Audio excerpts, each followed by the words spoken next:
பதிமுகம் செய்திகள். இன்றைய முக்கிய நிகழ்வுகளை பார்ப்பதற்கு முன்பாக தலைப்பு செய்திகளை பார்க்கலாம். ஜாதிவாரி கணக்கெடுப்பை உடனடியாக நடத்த வேண்டும், சட்டப்பேரவையில் முதலமைச்சர் தனி தீர்மானம்.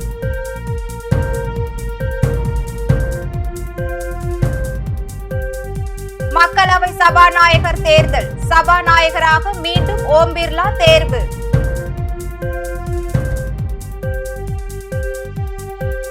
விளம்பரத்திற்காகவே அதிமுகவினர் விதிகளுக்கு முரணாக செயல்படுகிறார்கள், அமைச்சர் துரைமுருகன் விமர்சனம். கள்ளக்குறிச்சி விஷச்சாராய விவகாரம், ஆளுநர் RN ரவியிடம் எடப்பாடி பழனிசாமி மனு.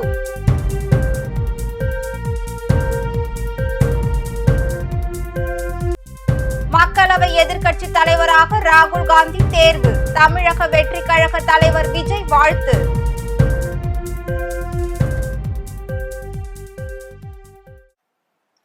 ஜாதிவாரி கணக்கெடுப்பை உடனடியாக நடத்த ஒன்றிய அரசை வலியுறுத்தி சட்டப்பேரவையில் முதலமைச்சர் மு.க.ஸ்டாலின் தனி தீர்மானம் கொண்டு வந்துள்ளார்.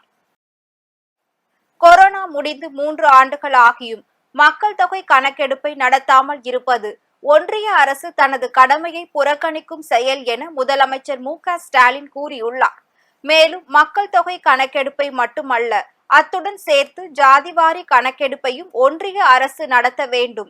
மாநிலங்கள் சர்வே என்ற பெயரில் கருத்து கணிப்பை நடத்தி அதன்படி இட ஒதுக்கீடு வழங்கினால் நீதிமன்றம் ரத்து செய்ய வாய்ப்பு உள்ளது என்று முதலமைச்சர் தெரிவித்தார்.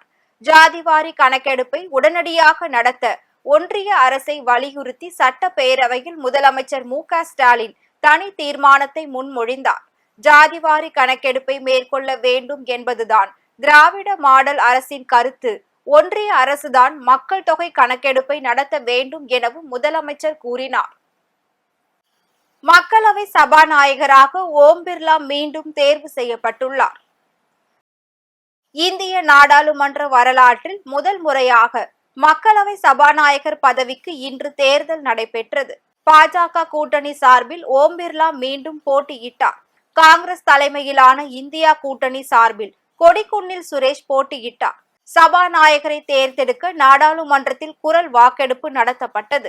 அதில் அதிக வாக்குகள் பெற்ற ஓம் பிர்லா 18வது மக்களவையின் சபாநாயகராக தேர்வு செய்யப்பட்டார். அதனைத் தொடர்ந்து 2வது முறையாக சபாநாயகராக தேர்ந்தெடுக்கப்பட்டுள்ளார் என்பது குறிப்பிடத்தக்கது. விளம்பரத்திற்காகவே அதிமுகவினர் விதிகளுக்கு முரணாக செயல்படுவதாக அமைச்சர் துரைமுருகன் விமர்சித்துள்ளார்.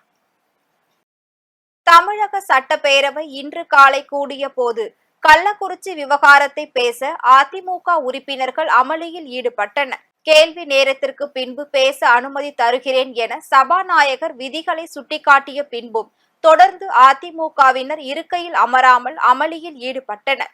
அதிமுகவினர் அமளி செய்ததை தொடர்ந்து அதிமுக உறுப்பினர்களை வெளியேற்ற அவை காவலர்களுக்கு சபாநாயகர் அப்பாவு உத்தரவிட்டார். சட்டப்பேரவையில் இருந்து வெளியேற்றப்பட்ட அதிமுக உறுப்பினர்கள் அவை வாயிலில் இருந்து முழக்கமிட்டனர். தொடர்ந்து பேசிய அவை முன்னவர் துரைமுருகன், பிரச்சனையை சபையில் பேச எல்லோருக்கும் உரிமை உண்டு, நாங்களும் பேசி இருக்கிறோம். கருப்பு சட்டை அணிந்து வந்து ஊடகத்திடம் பேசிவிட்டு வீட்டுக்கு போய்விடுகிறார்கள். விளம்பரத்திற்காகவே அதிமுகவினர் தொடர்ந்து விதிகளுக்கு முரணாக செயல்படுகின்றனர். கருப்பு சட்டை அணிவதற்கான காரணத்தை அதிமுகவினர் அவையில் பேசுவதில்லை என்றும் முதலமைச்சர் வேண்டுகோளை ஏற்று அதிமுக உறுப்பினர்கள் அவைக்குள் வந்திருக்க வேண்டும் என்றும் அவர் கூறியுள்ளார். கள்ளக்குறிச்சி விஷச்சாராய சம்பவம் தொடர்பாக ஆளுநர் RN ரவியிடம் எடப்பாடி பழனிசாமி மனு அளித்துள்ளார். கள்ளக்குறிச்சி விஷச்சாராய விவகாரத்தில் CBI விசாரணை கோரி எதிர்க்கட்சி தலைவர் எடப்பாடி பழனிசாமி ஆளுநர் RN ரவியை சந்தித்து மனு அளித்தார். அதிமுக சார்பில் 63 MLA-க்கள் மற்றும் 3 நாடாளுமன்ற உறுப்பினர்கள் இணைந்த இந்த சந்திப்பானது சென்னை கிண்டியில் உள்ள ராஜ்பவனில் நடைபெற்றது. அந்த மனுவில் தமிழ்நாட்டில் கள்ளச்சாராயம் மற்றும் போதைப் பொருட்கள் நடமாட்டத்தை தடுக்க வேண்டும் எனவும் தெரிவிக்கப்பட்டுள்ளது. மேலும் அதிமுகவை பொறுத்தவரையில் தமிழக சட்டப்பேரவை தொடங்கியதில் இருந்து கருப்பு சட்டை அணிந்து கள்ளக்குறிச்சி விவகாரத்தை மையப்படுத்தி தங்களது எதிர்ப்பை பதிவு செய்து வருகின்றனர். மேலும் நேற்று அதிமுக சார்பில் ஆர்ப்பாட்டமும் நடைபெற்றது. அதனை அடுத்து அடுத்த கட்டமாக தமிழக ஆளுநர் RN ரவியை கிண்டியில் உள்ள ராஜ்பவனில் சந்தித்து மனு அளித்துள்ளார். கள்ளக்குறிச்சி விவகாரத்தில் இரு மாநில தொடர்பு உள்ளதால் ஒன்றிய அரசு கைவசம் உள்ள CBI விசாரணை நடத்த வேண்டும் எனவும் கோரிக்கை வைத்துள்ளனர். காங்கிரஸ் கட்சியின் மக்களவை எதிர்க்கட்சி தலைவராக ராகுல் காந்தி தேர்வு செய்யப்பட்டார். நாடாளுமன்றத்தின் 18வது மக்களவை தேர்தல் சமீபத்தில் நடந்து முடிந்தது. இந்த தேர்தலில் பாஜக தலைமையிலான தேசிய ஜனநாயக கூட்டணி 293 இடங்களை கைப்பற்றியது. பிரதமர் மோடி தலைமையிலான தேசிய ஜனநாயக கூட்டணி 3வது முறையாக ஆட்சி அமைத்துள்ளது. இந்த தேர்தலில் வெற்றி பெற்றவர்கள் MP-யாக நேற்று முன்தினம் பதவி ஏற்றுக் கொண்டனர். அவர்களில் மீதம் இருந்தவர்கள் நேற்று MP-களாக பதவி பிரமாணம் செய்து கொண்டனர். காங்கிரஸ் முன்னாள் தலைவர் ராகுல் காந்தியும் அரசியல் சாசன நகல் ஒன்றை கையில் பிடித்தபடி MP-யாக நேற்று பதவி ஏற்றுக் கொண்டார். இந்நிலையில் காங்கிரஸ் கட்சியின் மக்களவை எதிர்க்கட்சி தலைவராக தேர்வு செய்யப்பட்ட ராகுல் காந்திக்கு தமிழக வெற்றி கழக தலைவர் விஜய் வாழ்த்து தெரிவித்துள்ளார். இது குறித்து அவர் தனது எக்ஸ் பக்கத்தில் காங்கிரஸ் கட்சியின் மக்களவை எதிர்க்கட்சி தலைவராக ஏகமனதாக தேர்ந்தெடுக்கப்பட்டுள்ள ராகுல் காந்திக்கு வாழ்த்துக்கள் என்று பதிவிட்டுள்ளார்.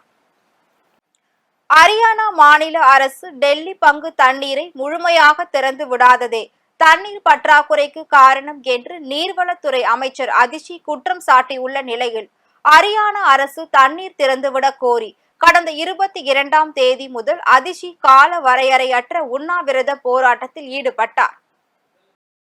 டெல்லியில் கடும் வெப்பம் நிலவி வரும் நிலையில் அங்கு தண்ணீர் பற்றாக்குறை ஏற்பட்டுள்ளது.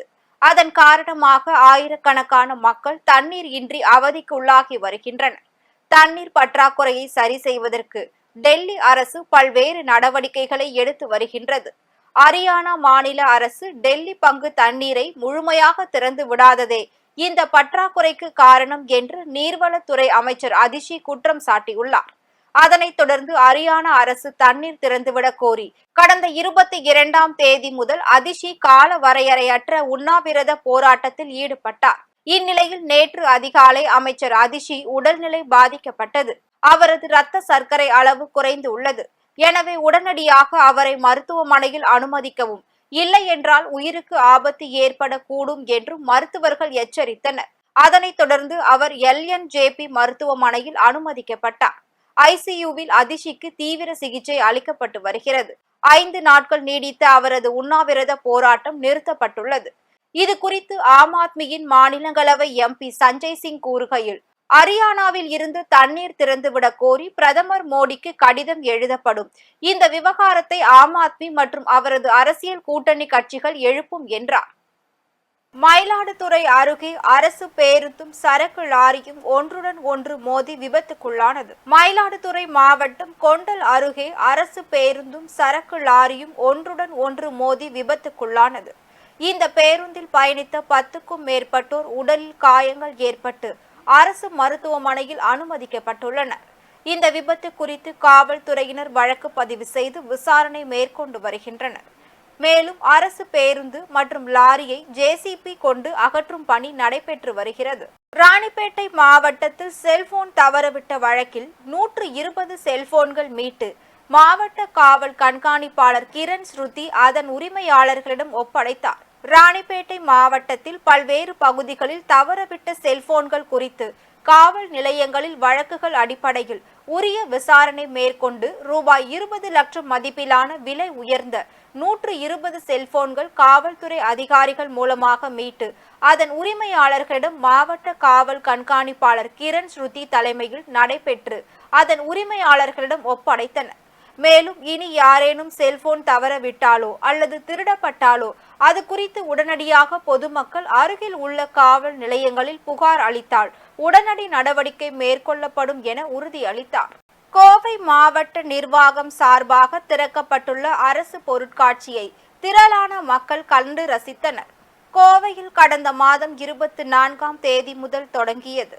திரளான பார்வைகள் கடந்த 2 நாட்களாக கண்டு ரசித்து வரும் நிலையில் முதியோர் இல்லங்கள் மற்றும் ஆதரவற்றோர் இல்லங்களில் உள்ள குழந்தைகள் பெரியவர்களை கோவை மாவட்ட நிர்வாகம் சார்பாக அழைத்து வந்து கண்காட்சியை பார்வையிட வைத்த சம்பவம் நெகிழ்ச்சியை ஏற்படுத்தியுள்ளது. சென்னை வேளச்சேரியில் நடைபெற்ற திமுக பொதுக்கூட்டத்தில் மக்களுக்கு பரிசாக வழங்கப்பட்ட நாற்காலியை ஊர்வலமாக கொண்டு சென்றனர். திமுக சென்னை தெற்கு மாவட்டம் விளையாட்டு மேம்பாட்டு அணி சார்பில் சென்னை வேளச்சேரி விஜயநகர் சாலையில் கலைஞர் நூற்றாண்டு நிறைவு விழா கருத்தரங்கம் நடைபெற்றது. அதில் அமைச்சர் மா சுப்பிரமணியன், நடிகர் கரு பழனியப்பன், அருள்மொழி ஆகியோர் கலந்து கொண்டு சிறப்புரையாற்றினர். பின்னர் நிகழ்ச்சி முடிந்த பின் அப்பகுதி மக்களுக்கு அவர்கள் அமர்ந்திருந்த நாற்காலியை அவர்களுக்கு பரிசாக வழங்கியதை தொடர்ந்து அப்பகுதி மக்கள் அதனை ஊர்வலமாக எடுத்து சென்றனர். மதுராந்தகம் அருகே காவலர் தற்கொலை செய்து கொண்ட சம்பவம் பெரும் பரபரப்பை ஏற்படுத்தியுள்ளது. செங்கல்பட்டு மாவட்டம் மதுராந்தகம் சித்தாமூர் காவல் நிலையத்தில் காவலராக பணியாற்றி வந்த சுரேந்தர் பணியிட நீக்கம் செய்யப்பட்டிருந்த நிலையில் வீட்டில் தூக்கிட்டு தற்கொலை செய்து கொண்டுள்ளார். இது குறித்து காவல்துறையினர் விசாரணை மேற்கொண்டு வருகின்றனர்.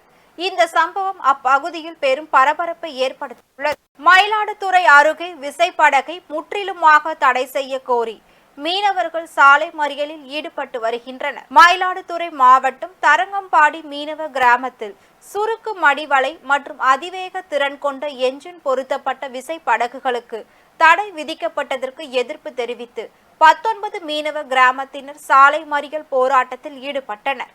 இது குறித்து தகவல் அறிந்து வந்த மீன்வளத்துறை இணை இயக்குனர் இளம் வழுதி மீனவர்களிடம் பேச்சுவார்த்தை நடத்தி வருகின்றனர். மேலும் கலவரங்கள் ஏற்படாமல் இருக்க 200க்கும் மேற்பட்ட காவலர்கள் பாதுகாப்பு பணியில் ஈடுபடுத்தப்பட்டுள்ளனர். திருப்பூர் மாவட்டம் தாராபுரத்தில் 100 கிலோ ரேஷன் அரிசியை விற்பனை செய்த நபரை உணவு பாதுகாப்புத்துறை அதிகாரிகள் கைது செய்துள்ளனர். திருப்பூர் மாவட்டத்தில் தாராபுரம் அருகே ரேஷன் அரிசியை விற்பனை செய்வதாக திருப்பூர் மாவட்ட உணவு பாதுகாப்பு துறையினருக்கு கிடைத்த தகவலின்படி நுகர்வோர் பாதுகாப்பு மாவட்ட அலுவலர் ரவிச்சந்திரன் மற்றும் பறக்கும் படை வருவாய் அலுவலர் கார்த்திக் குமார் நடத்திய சோதனையில் 100 கிலோ எடையுள்ள ரேஷன் அரிசிகளை பறிமுதல் செய்து மாவுமில் உரிமையாளரை கைது செய்து விசாரணை மேற்கொண்டு வருகின்றனர். தமிழகத்தில் பூரண மதுவிலக்கை அமல்படுத்த கோரி புதிய தமிழகம் கட்சியினர் ஆர்ப்பாட்டத்தில் ஈடுபட்டனர். கள்ளக்குறிச்சியில் கள்ளச்சாராயத்தால் உயிரிழப்புகள் ஏற்பட்டதை கண்டித்தும் தமிழகத்தில் பூரண மதுவிலக்கை அமல்படுத்த கோரியும் உயிர் இழப்பிற்கு காரணமான குற்றவாளிகள் மீது தமிழக அரசு உரிய நடவடிக்கை எடுக்க வலியுறுத்தி கோவில்பட்டி பயணியர் விடுதி முன்பாக புதிய தமிழகம் கட்சியின் மாவட்ட துணை செயலாளர் அதிக்குமார் தலைமையில் AIYF மற்றும் NFIW சார்பில் கண்டன ஆர்ப்பாட்டம் நடைபெற்றது. தமிழகத்தில் பூரண மதுவிலக்கை அமல்படுத்த வலியுறுத்தி மாவட்ட ஆட்சியர் அலுவலகம் எதிரில் புதிய தமிழக கட்சியினர் ஆர்ப்பாட்டத்தில் ஈடுபட்டனர். வேலூர் மாவட்டம் சத்துவாச்சாரியில் மாவட்ட ஆட்சியர் அலுவலகம் எதிரில் புதிய தமிழகம் கட்சியின் சார்பில் கள்ளக்குறிச்சியில் விஷச்சாராயத்தை விற்பனை செய்தவர்கள் மீது கடும் நடவடிக்கை மேற்கொள்ள வேண்டும் என வலியுறுத்தியும் தமிழகத்தில் பூரண மதுவிலக்கை அமலுக்கு கொண்டுவர வலியுறுத்தியும் ஆர்ப்பாட்டத்தில் ஈடுபட்டனர். இதில் கொள்கை பரப்பு செயலாளர் ஜெயசீலன், மாவட்ட செயலாளர் கந்தன் உட்பட பலரும் கலந்து கொண்டு கண்டன கோஷங்களை எழுப்பினர். சீனாவின் சாங்-6 விண்கலம் நிலவில் இருந்து மண், பாறை மாதிரிகளை சேகரித்துக் கொண்டு வெற்றிகரமாக பூமிக்கு திரும்பியது. நிலவில் மண், பாறை மாதிரிகளை ஆய்வு செய்ய சீனா திட்டமிட்டுள்ளது. அதற்காக தெற்கு தீவு மாகாணமான ஹைனான் கடற்கரையின் வென்சாங் ஏவுதளத்தில் இருந்து சாங்கோ-6 விண்கலம் கடந்த மே 3ஆம் தேதி விண்ணில் செலுத்தப்பட்டது. ஜூன் 1ஆம் தேதி நிலவின் தென் துருவத்தில் உள்ள மிக பழமையான ஆழமான பள்ளத்தில் தர இறங்கியது. அங்கு 2 நாட்கள் நிலவின் சுற்றுப்புறத்தில் இருந்தும் மேற்பரப்பில் இருந்தும் பாறை, தூசி, மண் ஆகிய மாதிரிகளை சேகரித்து ஜூன் 6ஆம் தேதி நிலவின் மேற்புறத்தில் உள்ள ஆர்பிட்டருடன் இணைந்துள்ளது. அதன்பின் ஜூன் 21ஆம் தேதி பூமிக்கு திரும்பும் பயணத்தை ஆர்பிட்டர் தொடங்கிய நிலையில் நேற்று சாங்கோ-6 விண்கலம் மங்கோலியாவில் வெற்றிகரமாக தர இறங்கியுள்ளது. மீண்டும் தலைப்பு செய்திகள். ஜாதிவாரி கணக்கெடுப்பை உடனடியாக நடத்த வேண்டும். சட்டப்பேரவையில் முதலமைச்சர் தனி தீர்மானம்.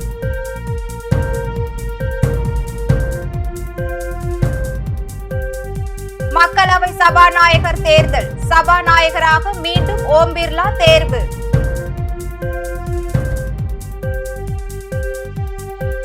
விளம்பரத்திற்காகவே அதிமுகவினர் விதிகளுக்கு முரணாக செயல்படுகிறார்கள்.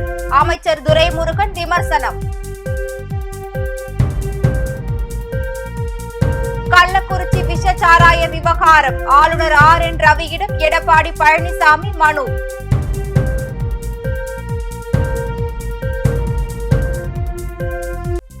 மக்களவை எதிர்க்கட்சி தலைவராக ராகுல் காந்தி தேர்வு. தமிழக வெற்றி கழக தலைவர் விஜய் வாழ்த்து.